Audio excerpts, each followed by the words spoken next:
All righty. So let's jump into the first mindset strategy. There I am. Fantastic. All right. So first shift is a very, very important one. You might have heard this one before. I'm going to break it down and hopefully add a new lens to it. Is you've got to shift from being a generalist to a specialist, which is really just having a niche.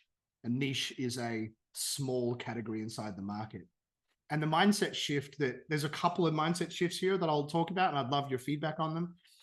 But the first one that I've written there is that you got to stop trying to take care of everyone and instead take care of a specific audience with a specific problem. So I'll give you an example that I can relate to. So if you have ever had a passion for helping people, have you ever just thought, yeah, but I think everyone needs to hear this message? Like for example, if I think about you, Donna, like Donna, you work with grief. Like, wouldn't you just think you would even just think it logically, like everyone should learn to grieve, right? Like everyone on the planet. Like, who's your avatar? Everyone. Anyone who has a heart, anyone who's ever had a relationship. But that's too wide because not everyone wants to hear about that message. And that's just an interesting thing, is even though, like, as a coach, you can think, but how could you not want to hear this message? How could you not want to learn about it? Like, for example, like Lisa, you're doing my homecoming program. And like, I love that program so much that I'm like, who should do it? Anyone should do that program. Anyone that wants to heal should do that program. But it's not a program for anyone. It's a program for a specific type of person. And so the first thing is you have to let go of trying to help everybody. You can't help everybody. And you have to decide, so who is the person that is going to be helped with this product? And the next thing is you actually want to make that decision quite strategically. You want to make it based on going back to market research. So the biggest thing about niching is you have to have a hungry market. If you don't have a hungry market, then no one's going to buy your stuff. It doesn't matter how much you believe about it. It doesn't matter how good your program is. It doesn't matter how accurate it is. If market's not hungry, they're just not going to buy your shit. And so I'll give you an example. I've been in the coaching space for about 15 years, like life coaching, teaching people life coaching, stuff like that. But I also do business coaching and I also do healing stuff. I'm starting up a YouTube channel just over the next month because I just like the idea of doing that. And there's a couple of cool things you can do with communities and stuff there. And the angle that I'm going to do is the avatar that I'm going to go for are life coaches. And I'm going to be teaching them about how to become better life coaches. But what I really want to do is just teach people how to grieve and heal. But if I do it to life coaches, it's a better niche because there's more of them hungry for that message. So that's a strategic niche down. It's not an emotional decision. It's a strategic decision based on market research. So I've just studied the crap out of sizes of market, competition size, how much do people pay for certain things, how easy are people to go through the sales process. So I'm choosing a part of the market that is the easiest to work with. And that's another thing that's really important is, like, why would you not do that in business? If you could choose an easier pathway to make money, I would always encourage you to do that versus a harder way that your heart may be connected to, if that makes sense. Like, I meet a lot of people that go, yeah, but my heart's really in it. And I'm like, well, but there's no money in that area. And if you're okay to not make money because you make money somewhere else and this is just a charity, then do it. But if you have to pay your bills based on this, you should make your business decisions based on what you can make money from and help people as well. But you should making easy sales a primary way of thinking about it, if that kind of makes sense. The next part that I'll add to this, and I'd love your thoughts on it, is you do have to position yourself as an expert for one type of person. And I think that sometimes the idea of that can get in our ego can get in the way. It's like, well, I'm not an expert. You know, who is an expert? And I'll give you an example. Has anyone here studied internal family systems therapy by Richard Schwartz? Nope. Maria has. Awesome. So, like, that's the foundation of everything that I teach. So I did a certification with those guys. That's influenced so much of what I teach. I don't like all of it, so I've taken some of it and I've put my own lens on it. And I reckon if I could choose between listening to me or the creator of that, I would listen to the creator of that every single day of the week, right? Because he's way smarter than I am. And it's okay. And I appreciate that. So I'm not trying to be like, I'm the best in the world. I just think you don't have to be the best in the world. You can just be really, really, really good at something. Or another way to think about it is way better than the people that you're teaching. And so when I think about becoming an expert, it's a commitment to become a lot more valuable than you have been previously, and very valuable in the eyes of your market. So that's what I mean by being an expert. Is if your market looks at you and it's like, that person really knows what they're talking about in relationship to what I know. So like another example is, I think that if a 10-year psychologist listened to me talk about one of these topics, they would probably think that's quite basic the way you're explaining it compared to the way they might think about it. Does that make sense? But if I think about my ability to maybe communicate something to someone who's been studying life coaching for 3 or 4 years, they can look to what I'm saying and go, yeah, you've explained that quite well. And that's very, very helpful for me. So committing to be an expert is like, I'm going to accept that my job is that I have to become somewhat of an expert, which means I'm very, very valuable in the eyes of my market. And I think that requires you to accept that you're either right now quite good at how to explain things and teach things and how to help people get results, or you need to become that, which is really important. Because a lot of people want to have a business that's not about them. I hear that a lot. It's like, I don't want this to be about me. That doesn't work. This business is about you. You have to become the face of your business, or your business won't fly. If you want to build a business without you, that's just a brand image, you have to have a lot of money behind you to pull that off. Because people won't fall in love with a brand in life coaching. They'll fall in love with a person. So it's the face. So it's like, they want to know Gwen. They want to know Ross. They want to know Lisa. Do you know what I mean? Like, they want more of you specifically and the way you talk about it. And so I think that there's a level of like stepping into that authority that kind of matters.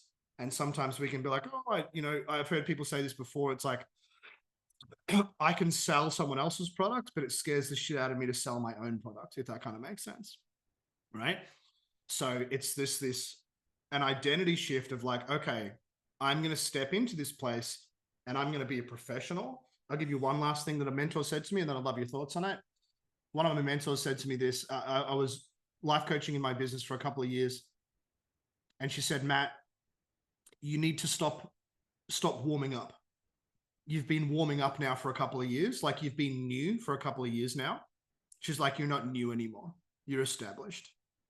You're learning. You'll still be learning, but now you're a professional. Start acting like it. And I thought that was very, very valuable. It was a valuable lesson that I needed to hear, because I kept telling myself, oh, I'm new. If someone bumped into me, what do you do for work? Oh, it's nothing. I'm just learning to be a life coach. You know what I mean? Like, I just couldn't say it properly with authority. Where now if someone says, what do you do? I said, I have a life coaching business. I teach business to life coaches as well. I do a little bit of life coach education, and that's it. I just say it with confidence and certainty. Okay. So the first mindset shift is to become a specialist. And I think within that, it's to allow yourself to have authority on a message. If you speak with authority, the audience is going to see you with authority. And that also comes down to learning to communicate with the right tonality, with the right presence, with the right body language. Like, if you're going to say you're an authority, you got to communicate like an authority as well. Okay, so what we're going to do is, for every mindset, for every 1A, I'm just going to pick one random person and get your perspective on it. And then we'll go to the next one. So we'll start with D. What's your thoughts on point number 1? What comes up for you? Yeah, look, I was actually going to put my hand up at one point, because when you were talking about, I don't know if I can explain this properly, but basically when you were saying be the person that's like a couple of steps ahead, you don't have to have 15 years experience or something like that. like when I listen to you and I watch the videos and I talk to Jackson and all of those things, like I think to myself, I actually don't know what you know. And that's a great thing, right? So I would never, so I think it's got something to do with the person that's learning, because I'm a person that accepts people how they are, but I also know I don't know what's inside Matt Lavar's head.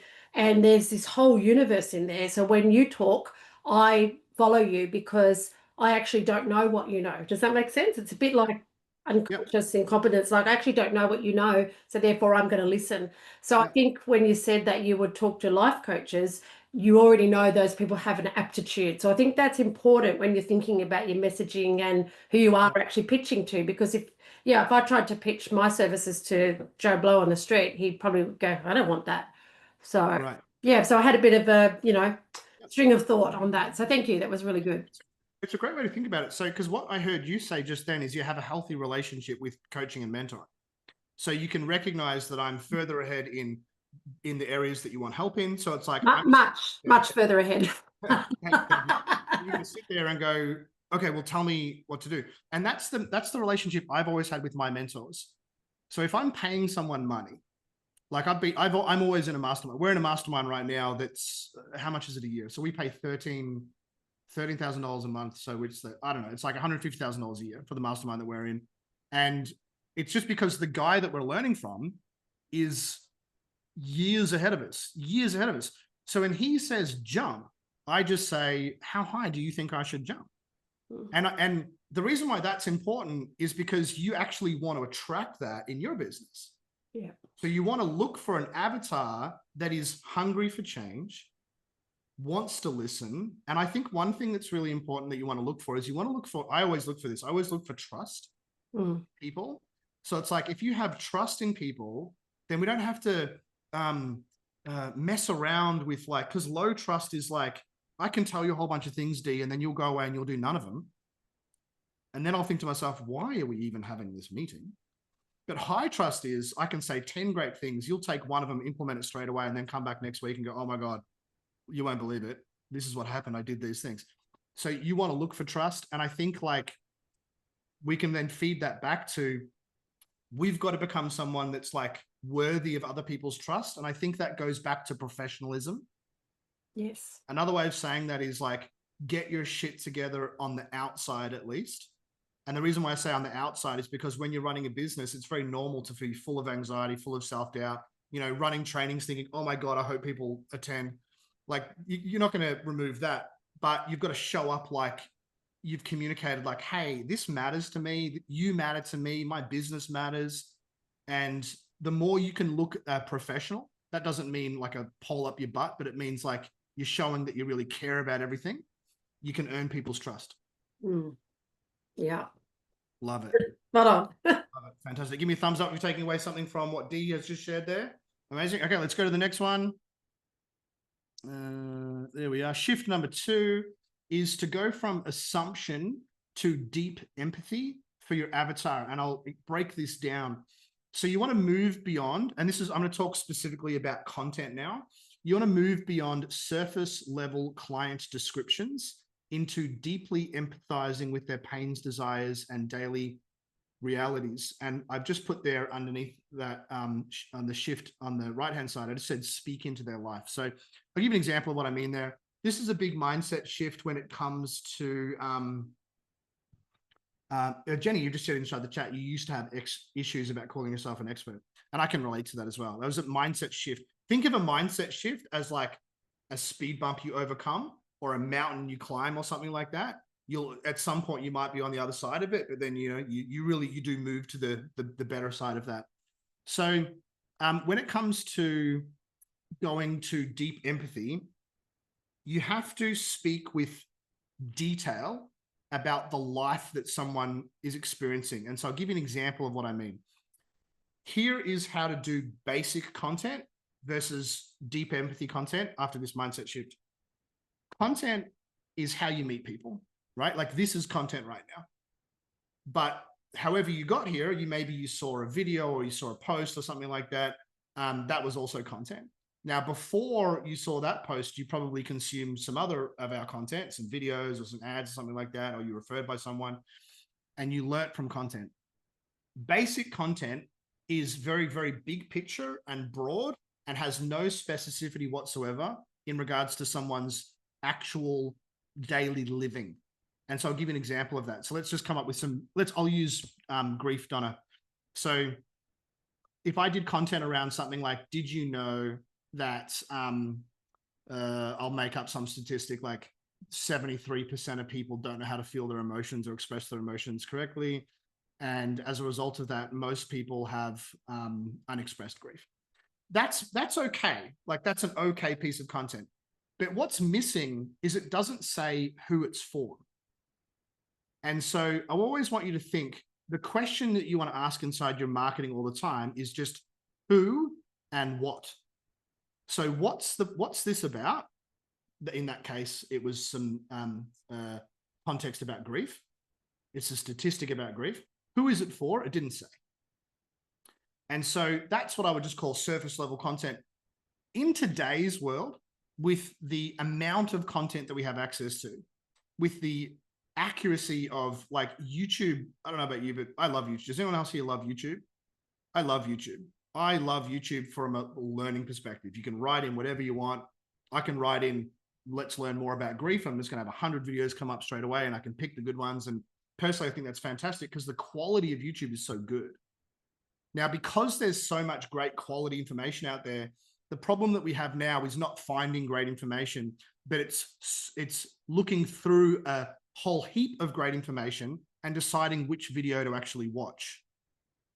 And so that's why we have to niche down to who. And the mindset shift that we've got to make with our content and with our business is, well, I need to figure out who I'm marketing to, but then I need to start thinking about the actual literal life that they live. Right? So I'll give you an example. Let's say, for example, that I want to help people in midlife age. So let's say 40 to 60 grieve. Even if I just have that amount of information, I can now speak to that phase of life. Because 40 to 60 is different to 60 to 70. And 40 to 60 is very different to 20 to 40. They couldn't be any more different, right? And so now I can start to do content and change my content, and I can say something like this. When you start hitting your 40s and your 50s, you start reflecting on life a little bit differently to how you reflected on life when you were in your 30s. Pains that you thought that you had left in the past now start to knock on your door and ask you to revisit them. Did you know that 70% of people between 40 to 60 don't know how to feel their emotions? And as a result of that, don't know how to deal with grief? Now I just made that content, that broad content for a 40 to 40, which is pretty much all of us. I'm assuming we're all 40 to 60. Now I just made it for us. And could you feel how it hit better? Like the first time, it's kind of like, it's good information, isn't it? Next. You know, you can just imagine yourself looking at it and scrolling past it. You're like, oh, cool. I don't have time for that. But if it's like, when I say to you, I know how you live. I know what stage of life you're at. Right. So for example, I'll do it again. If I start saying, did you know that self-care is probably like one of the most important things that you need to learn? You're like, heard that before. But what if I say, if you're a life coach and you're either in the first year, 2, or maybe 3 years of growing your business, one of the biggest dangers is actually burnout from taking care of everyone else but yourself. Everyone just nodded, but no one nodded when I said the first one. Right? When I said the first one, everyone was just like, boop, over your head. But then I put it into your context and you're all just like, tell me more, Matt Levars. I need to have a bath and rest and eat some good food. So all I did is I put it in your context. So let's just quickly go back to the slide because it's a great, like if you can get this mindset shift, it's so cool, is assumption to deep empathy. Think of it as like deep understanding. Instead of just giving surface level quotes and people, and this is what people need to know. Just start saying start all of your content with, I know how you live. So it could be like, as if your avatar is mums, be like, as a mum, you have one of the hardest full-time jobs ever. having kids, you're undervalued. The community thinks that your job is nothing and that you should go out and do something else. Like because empathy is understanding. You can't have empathy without understanding. And so you can't make people feel understood unless you talk about their life. Right. So if I think about, if you were to do content exactly for me, if you were to say, imagine, I've used this example a bunch of times, but if I read a Facebook post that said, are you a 40-year-old white bald man with 2 children that loves jujitsu and would like to do more outdoor activity, but spends a little bit too much time running his business? I'm like, that's me. Tell me more. Whatever you're going to say after this, I'm a yes to it because you've just described me. Right. So the mindset shift there is, how do you get really specific in your content? And how do you, like, a great way to think about it is, how do you obsess about that one person when you're doing your content? Instead of just the mindset shift is, how do I think about one person instead of just thinking about me and what I care about all the time? So a lot of people make that mistake. They're like, I care about this. And it's like, well, that's cool, but no one cares about what you care about. They care about how well you know them. So that's the mindset shift. D, Mel Robbins recently had a guest that said, when someone passes, I'm sorry for your loss, but say, tell me about the person who passed. Yeah, that's a great one, D. I love that. You know, one of my favorite things that I do with people that that are talking about someone that they've lost is, I always like to say, like, tell me what was great about them. Like, tell me your favorite thing about them. And they just light up, and I think it helps them grieve, but then access love at the same time. And they're like, oh, this person was so good. And I'm like, tell me more. They sound amazing. It's really cool. Yeah. And that's understanding. All right, Donna, tell me, what's your key takeaway from this point? So shift number 2, from assumption to deep empathy. You've got to unmute yourself.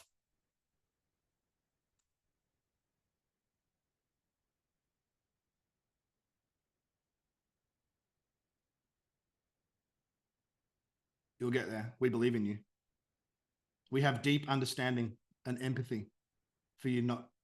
You can do it. Maria, you said no scrolling, just search and watch. 100%, Maria. I'm here. Go, Donna. Go for it. Well, I've got so much in the first 2 shifts. I certainly, when I was very generalist when I started, but now I'm dealing with ladies over 50 who've lost their husbands, and I can really talk into that because that's me. Yeah. And I can put up funny grief posts, but nobody else could do that because they'd feel like they were being mocked. So I put up different things that help, and you know, maybe I can go further down, but I can speak into their life. I know what their daily life is like. It's perfect. And that's what, so this is really important, because if you compare yourself to someone like Mel Robbins, right? Because Mel Robbins or Tony Robbins or Dean Graziosi or any of the really big players, right? They don't niche down because they're the best in the world. No. Right? So they're the best in the world. And say, for example, someone like Mel Robbins, she speaks very broadly about personal development because she has like one of the biggest podcasts in the world, one of the biggest platforms in the world. Now, for us mere mortals that may or may not ever grow up to that stage and may not have the intention to go to that stage, but instead might just want to have a business that gives you a great income and gives you time freedom and allows you to make a difference, you actually just need a very, very small category of the population. And the way that you can stand out from a Mel Robbins is to be extremely specific for who you work with, because she's not, right? So it's actually how you you're not a competition with them, but you're in a similar space, but you are saying, I only work with this person, which makes it very easy for that person to say yes to you, right? And so even at that niche level, Donna, which is a great place to start, is be like, well, I work with women at this age that have lost their husbands, and speak to that person all the time. And you want your content to be pretty much like a broken record. So if someone watched 20 pieces of your content, they would hear similar things the entire time. So you might be like, as a widow, as a woman who's lost their husband, as a woman who's dealt with grief. Like, you just keep on starting that way. So it's like for someone who's just lost their husband, for someone whose husband is dying, for someone who's 5 years down the track after grief, like, you want to be a broken record. And if you look at our content, it's if you're a coach, if you're a coach, if you're a coach, if you're a coach, if you're a coach. We're saying all the time, because we're niching down. This is not useful for anyone who's not coaching. Yeah, it's just and my momentum's growing. I love it. I love it. Fantastic. All right, give me a thumbs up if you're digging what Donna is saying there. Ronna. Amazing. All right, so we're slightly behind on time, but I think it's going to be okay. Let's go to shift number 3. Where is my shifts? There they are.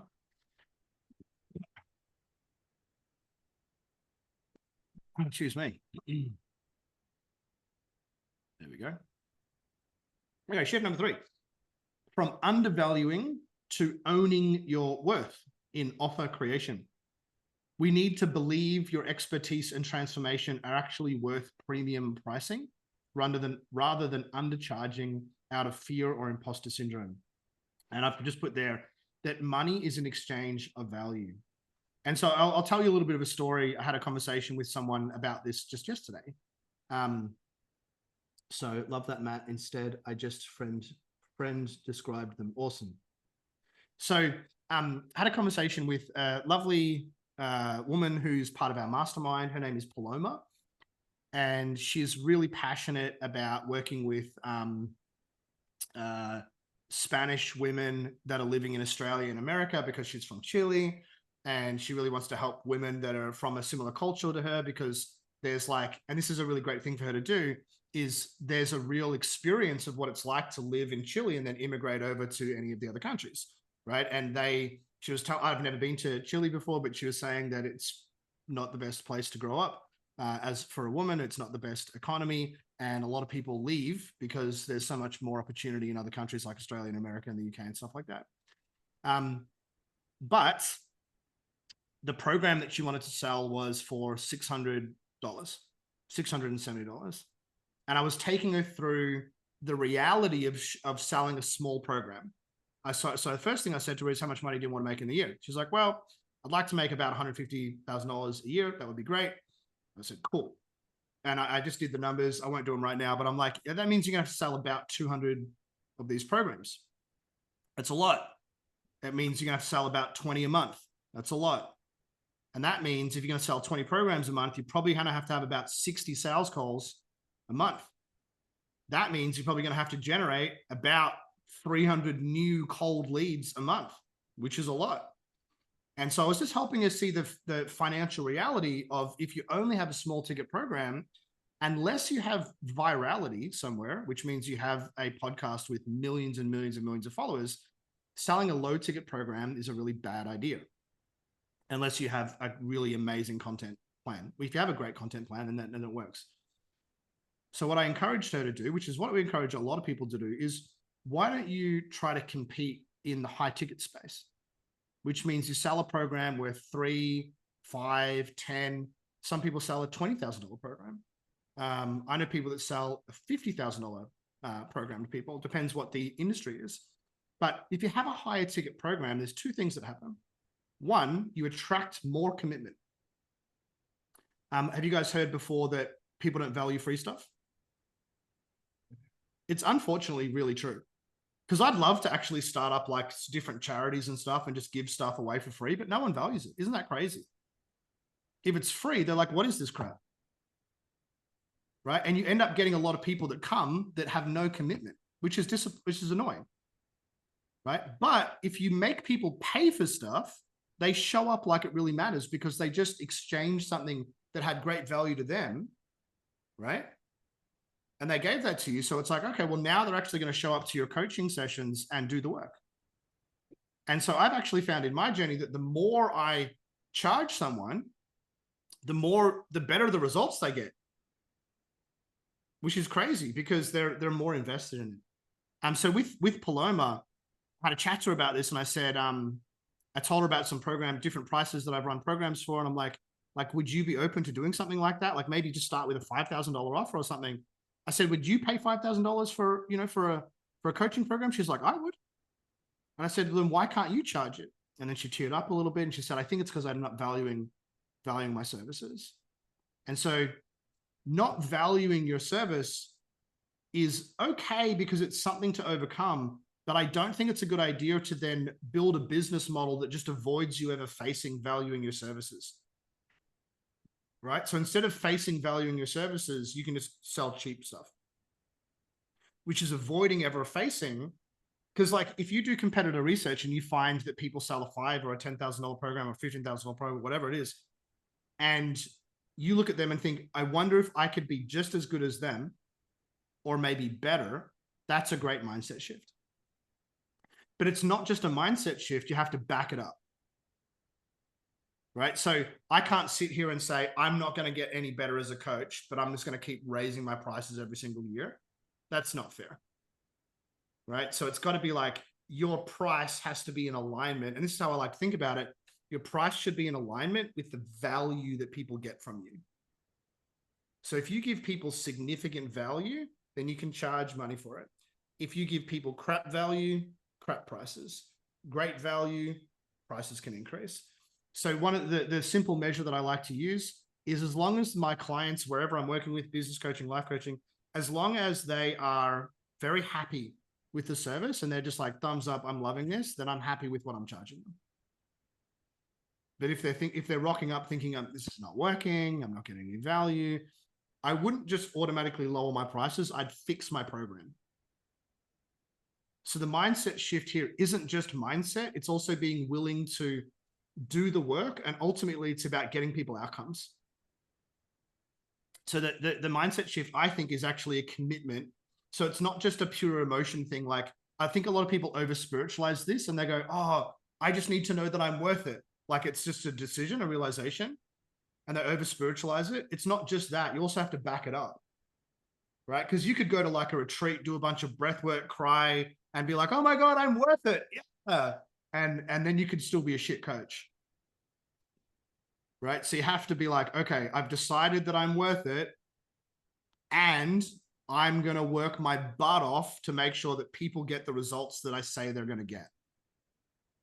Do those two things together. That's a mindset shift with a behavior backup on the other end of it. All right. Lisa, what's your key takeaway from that one? Yeah, my thoughts were going everywhere just then. As someone who is even yet to start a business, yeah. I'm still working out exactly what kind of specialist I want to be. Yeah.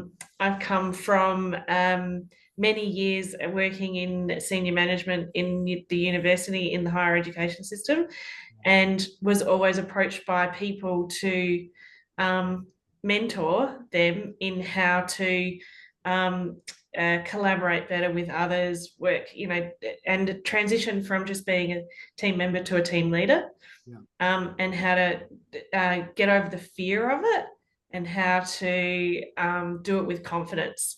And it's something that even though I'm doing your homecoming program for a personal reason, that's something that I was really good at, but I'm still yet to discover to feel my worth in that. I know that I have some value to add, but I don't know exactly what it looks like. Great. And now I can't wait to get started to do the research to find out. Yeah. Well, and because you're right at the beginning, this is a great example, because I know people here at different stages. Some of you are right at the beginning. Some of you have been running business for a while. You've made certain amounts of money and stuff like that. When you're right at the beginning, I think you have to give yourself a testing phase of your business. You have to take the pressure off. So for example, if I look at you, Donna, it's like you've already decided you're doing grief work, right? That makes sense with your story. You've got some experience in it. You've done education around it. And then Lisa, it's like, I've got a bunch of experience from a bunch of areas, but now you have to just be like, let me just test it out on some people.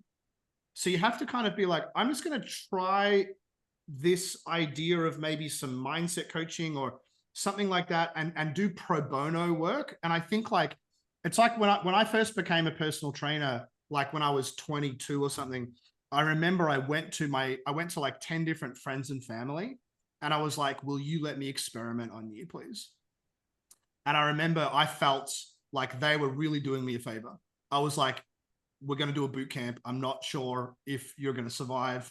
Like I've just got out of my training and I'll do it for free. And I just want to see if I can do it properly.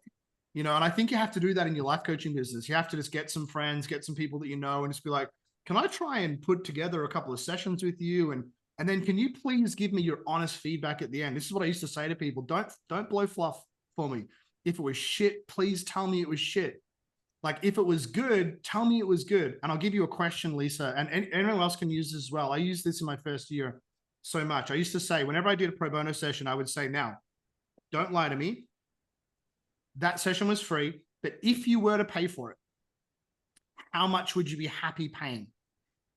And I asked that question about 100 times because I did so many free hours. And I remember the first time, I think the first couple of answers I got, people would be like, I'd give you $30. And I remember thinking, I'm happy with that. That's good. I'm thinking it was worth 0 and you've said 30. And then eventually, you know, a couple more people would say, well, I'll give you $100. And I'm thinking, holy crap, that's way more than I'm making as a personal trainer. It's good. And then it kept on going up. People would say, I'll give you $200. And then you know what happened? A massive shift.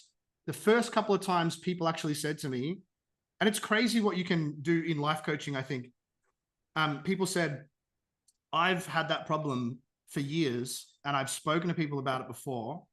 And how you made me feel in that session was something I can't put a dollar figure on. And when I started hearing that, I was like, I can turn this into a business. Like I can put a dollar figure on that. And so I encourage anyone, if you haven't gone through that process, go through that process and ask that question, because nothing can, like, you can't argue with a objective factual reality that people are telling you that you're good. You know, if you argue with that, then you're a crazy person, right? If everyone's saying to you, that's really, really good. And you're like, nah, I'm shit. You're just like, at some point you have to accept that you're able to get someone an outcome.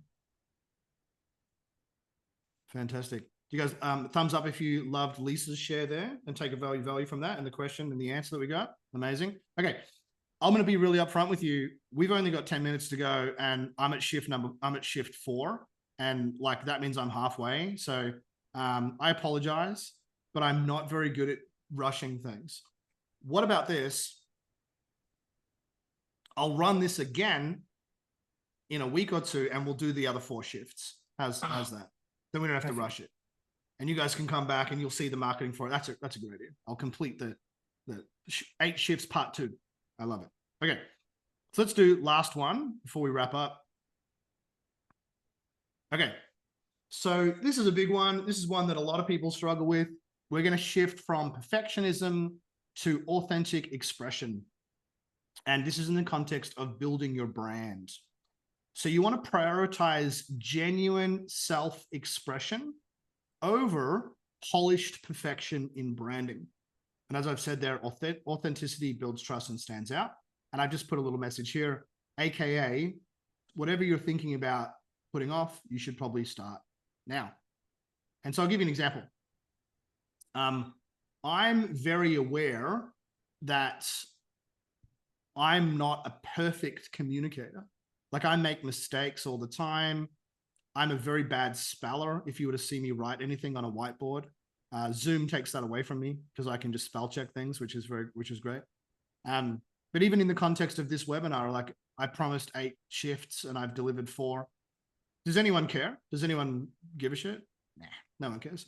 And so the example of that is if you were wrapped up on perfectionism, if I was wrapped up in perfectionism, I would rush the session to just tick the box of 8. But no one gives a shit. So the mindset of perfectionism is like ticking boxes for the sake of ticking boxes that don't need to be ticked. Right? I'll give you another example. I'm building a little bit more of I'm building out my own personal brand a little bit more, just because like I just really enjoy it. I don't really need to. I'm just having fun with it. And so I built this website the other day. I don't actually think it's that good. But I've launched it because I don't care. And I'll make it better when I find time to make it better. But I don't like it's, I don't, there's something about it, something about the branding that I'm not 100% into. If you haven't looked here, you can go check out my homecoming stuff here. Again, there's something about the branding that just kind of feels off to me, but I launched it. And I do that with everything because I don't let perfectionism stop me from launching stuff. I just launch it half good. And that's a massive mindset shift to have. If you work on numbers, the criteria that I recommend having is as soon as something is 50% good, take it to market. Now that works in life coaching, but it doesn't work in like iPhone production, right? It doesn't work if you're a nurse. You know what I mean? Like you can't be operating on someone and they go, how are you feeling right now? And you're like, well, I'm a little bit hungover. I'm 50% hungover and I'm 50% present to open up your chest cavity and operate on your heart. And I'm kind of sure I know what I'm doing. And I'm pretty sure there's a couple of wires I shouldn't cut. You know, it doesn't apply to every industry. Does that make sense? But in life coaching and in personal branding, we live in we're always, culture's always changing. And we live in a time where authenticity, which means like you're showing that you actually care, is more valuable than you being a perfect communicator. Does anyone know, do you guys know Luke Hawkins? Some of you know him, some of you don't. So Luke Hawkins runs a life coaching school, and he's been someone that I've been chatting with recently because he's got similar values to me. He seems like a really nice guy. He's in a similar space to me. Like we're probably competitors in some way, but we're into jiu-jitsu, which is really cool. But anyway, I think he's a really nice guy.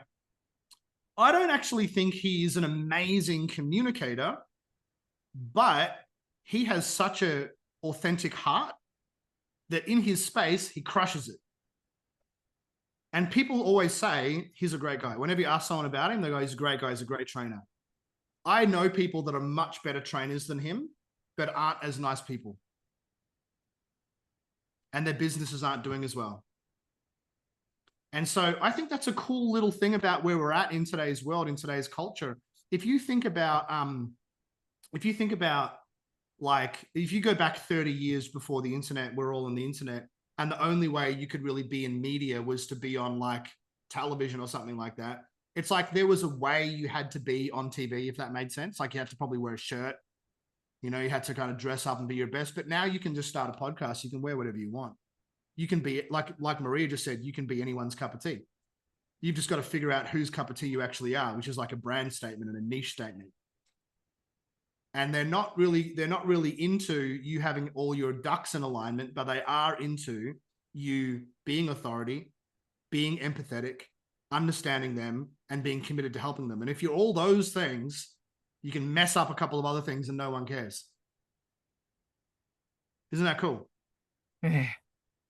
Takes a bit of pressure off, right?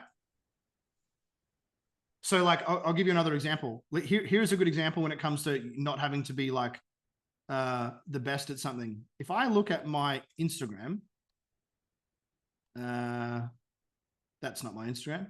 That's my grappling gym. If you'd like to join my grappling gym, where's my Instagram? I need to learn how to use Instagram so I can demonstrate stuff. There we go. Okay. So this is my Instagram. I have quite a small following. So under 5,000 people that are following me. Part of the reason is because I shut it down at one point because I got sick of it. Had a great rebellion before COVID and wanted to get off social media and everything. But anyway, I have quite a small following. Now, I wonder if you can see, if I can show you here somewhere, if I can show you the impressions. Maybe I can see it here. Nah. It might show you somewhere how many people view everything. I'm going to leave it. Anyway, we run paid ads. We have about like 300,000 people view our stuff every single month, which is quite a lot because of the paid advertising. But I have a really, really small following. With that small following, we make about like $5 million a year from that really, really small following. Isn't that awesome to know? Now, the reason why is because we're really, really good at relationship building and working with a small group of people. And so the reason why I share that is because you can compare yourself to someone who's got 1 million followers and think, oh my gosh, I'm so far away from this amazing world. Like if you look at how many followers Mel Robbins has, I reckon she's probably got 50 million followers or something like that, you know? And then you're like, well, I've got 500. Holy crap, how long is it going to take me to get there? You don't need to be that big. You don't need to be that good. You've just got to become someone who's passionate and an expert in helping a small group of people phenomenally well. Let me go back to this. Where are we? And so, where are we? There we are. What I'd love to encourage you to do, if you haven't done it yet, is when it comes to content, make a decision on what type of, on like what medium you want to use. If it's YouTube, if it's a podcast, if it's Instagram, if it's Facebook, whatever it is. And also, Lisa, like you're new, but even though you're new to wanting to do this, you can still play around with content, right? Like, but you don't even have to worry about having a system to sell. You could just start sharing your perspective on stuff and just seeing what people think and taking that risk, right? Because it's a risk to say, hey, this is what I think. Like, I'll give you a simple example. And then we'll have to wrap up, unfortunately. Before I became a life coach and before I'm like the guy that you know me as now, I was a DJ. So I was a trance DJ in the rave scene. For those of you that, I don't know if anyone else went to the rave, was part of raves. Dee, you were in there. Lisa, you were there. We're probably at some of the same parties. I don't know if anyone remembers fat pants. They were like really big pants that you'd wear with like stars on them and stuff like that. I was massive into the rave scene. I used to DJ Thursday night, Saturday morning, Sunday evening. I've taken nearly every drug known to man for a long period of my life. And so I have a culture that knows me as that guy. And then all of a sudden I'm a life coach telling people how to live their life. Can you imagine the kickback I got? Like seriously, I had a lot of people that were just like, who are you? Who do you think you are? Like, we know who you are. We partied with you last year.